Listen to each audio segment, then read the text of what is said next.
சட்டம் ஒழுங்கை பராமரிப்பது அரசின் பொறுப்பு எனவும் பொது நிகழ்வுகளின் போது சட்டம் ஒழுங்கை பராமரிப்பது மத்திய மாநில அரசுகளின் பொறுப்பாகும் என நீதிபதிகள் தெரிவித்துள்ளனர்.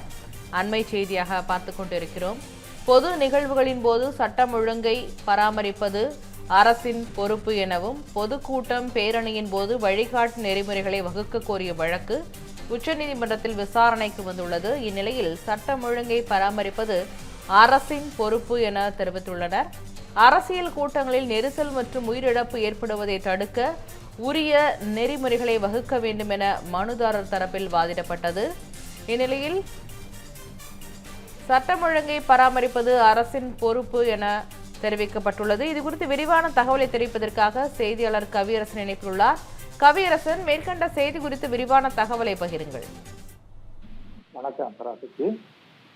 வெங்கடேஷ் என்பவர் உச்சநீதிமன்றத்துல ஒரு மனு தாக்கல் பண்றாரு. அதுல என்ன கேட்கிறாங்க அப்படின்னா, நாடு முழுவதும் அரசியல் கட்சிகள் கூட்டங்கள் நிகழ்ச்சிகள் நடத்தும் போது அதற்கான வழிகாட்டு நெறிமுறைகளை வகுத்து உத்தரவிட வேண்டும் அப்படின்னு கேட்கிறாங்க. அதுல மனுல என்னெல்லாம் மேலும் சொல்லப்பட்டிருக்கு அப்படின்னு பார்த்தோம்னா, தமிழ்நாட்டை தவிர வேற எங்கேயும் இந்த மாதிரியான விதிமுறைகள் இல்லை. ஆனா தமிழ்நாட்டுல கூட கரூர்ல தாவேகா பரப்புரையில 41 பேர் உயிரிழந்த பிறகுதான் இது மாதிரியான ஒரு விதிகளை வழிகாட்டு நெறிமுறைகளை வகுத்தாங்க. ஆனா நாட்டுல இதே மாதிரி வேறு சில விரும்பத்தகாத நிகழ்வுகளும் நடந்திருக்கு. அதனால நாடு முழுவதும் பொதுவா ஒரு வழிகாட்டு நெறிமுறைகளை வகுக்கணும் அப்படின்னு கேட்கிறாங்க. அப்ப நீதிபதிகள் என்ன கேட்கிறாங்க அப்படின்னா, உச்சநீதிமன்ற தலைமை நீதிபதி தலைமையிலான அமர்வுல இந்த விசாரணை நடக்குது. அப்ப நீதிபதிகள் என்ன கேட்கிறாங்கன்னா, சரி நீங்க சொல்ற மாதிரி நாங்க ஒரு ஆர்டர் போடுறோன்னே வச்சுக்கோங்க. இப்ப சென்னையில ஒரு கூட்டம் நடக்குது, அதுக்கு 10,000 பேர் மட்டும்தான் வரணும்னு நாங்க ஆர்டர் போடுவோம். டெல்லியில இருந்து நாங்க ஆர்டர் பாஸ் பண்றோம். ஆனா அந்த உத்தரவுக்கு பிறகு அங்க ஒரு 50,000 பேர் வர்றாங்கன்னு வச்சுக்குவோம். அப்ப என்ன பண்றது அப்படின்னு கேட்கிறாங்க. மேலும் இந்த விவகாரத்தை பொறுத்த வரைக்கும் பல்வேறு நடைமுறை சிக்கல்கள் இருக்கின்றன. அதனால அங்க இருக்கக்கூடிய சம்பந்தப்பட்ட மாவட்ட நிர்வாகம் அல்லது மாநில நிர்வாகங்கள் தான் உரிய முடிவை எடுக்க முடியும். கரூர் சம்பவம் துன்பகரமானதுதான், ஆனா அதை வச்சு மட்டுமே உத்தரவை போட முடியாது. எனவே இது தொடர்பா நீங்க உரிய அமைப்புடன் தான் முறையிடணும். ஒருவேளை அரசியல் கட்சி கூட்டமாக இருக்கும் பட்சத்துல தேர்தல் ஆணையத்திலையும் இது தொடர்பாக வழிகாட்டு நெறிமுறைகளை வகுக்க நீங்க அணுகலாமே அப்படின்னு கேட்கிறாங்க. உடனே மனுதாரர் தரப்புல பாதித்த வழக்கறிஞர் என்ன சொல்றாங்கன்னா, ஏற்கனவே நாங்க இது சம்பந்தமா தேர்தல் ஆணையத்துல மனு கொடுத்திருக்கோம். அதே மாதிரி மத்திய உள்துறை அமைச்சகத்திலும் வழிகாட்டு நெறிமுறைகளை வகுக்கணும்னு கோரிக்கை விடுத்திருக்கிறோம். ஆனா இது வரைக்கும் பெருசா எந்த டெவலப்மெண்ட்டும் இல்லை அப்படின்னு கேட்கிறாங்க. அதனாலதான் இந்த விவகாரத்தை நீதிமன்றத்துக்கு கொண்டு வந்திருக்கோம்.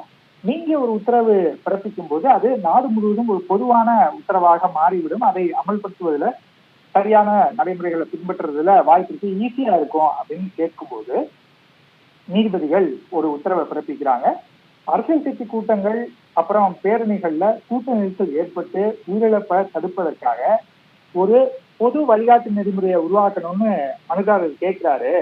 ஆனா குறிப்பா இந்த விவகாரத்தை பொறுத்த வரைக்கும் உரிய நடவடிக்கை எடுக்கிறதுக்கு வழிகாட்டு நெறிமுறைகளை உருவாக்குறதுக்கு மாநில மத்திய அரசுகள் தான் அதை செய்ய முடியும். ஏன்னா தேசிய கூட்ட மேலாண்மை மற்றும் பாதுகாப்பு குறியீட்டை ஏற்படுத்தணும்னு மனுதாரர் கேட்கிறாரு. அதை அங்கிருந்து தான் செய்ய முடியும். பொது நிகழ்வுகளின் போது சட்டம் ஒழுங்கை பராமரிப்பது மத்திய மாநில அரசுகளோட பொறுப்பு. அதனால இதுக்கான நடவடிக்கைகளை அவங்க தான் எடுக்கணும்னு சொல்லி உத்தரவை பிறப்பிச்சிருக்கிறாங்க. மேலும் இதற்காக உரிய நடவடிக்கை எடுக்கப்படும் அப்படின்னு நாங்க எதிர்பார்க்கிறோங்கிறதையும் குறிப்பிட்டிருக்காங்க. பராசக்தி. தகவலுக்கு நன்றி கவியரசன்.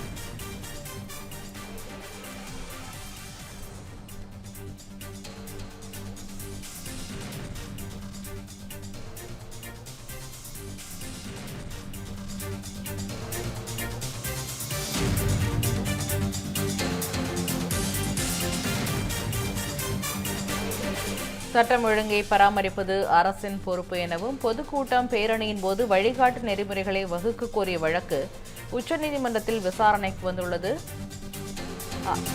இந்த பண்டிகை நாட்களை முன்னிட்டு வில்லா மனைகளை முன்பதிவு செய்து ஸ்டாம்ப் டியூட்டியில் 50% வரை தள்ளுபடி பெறுங்கள். Premium villa flats across Tamil Nadu from 4.5 lakhs to 3 crores.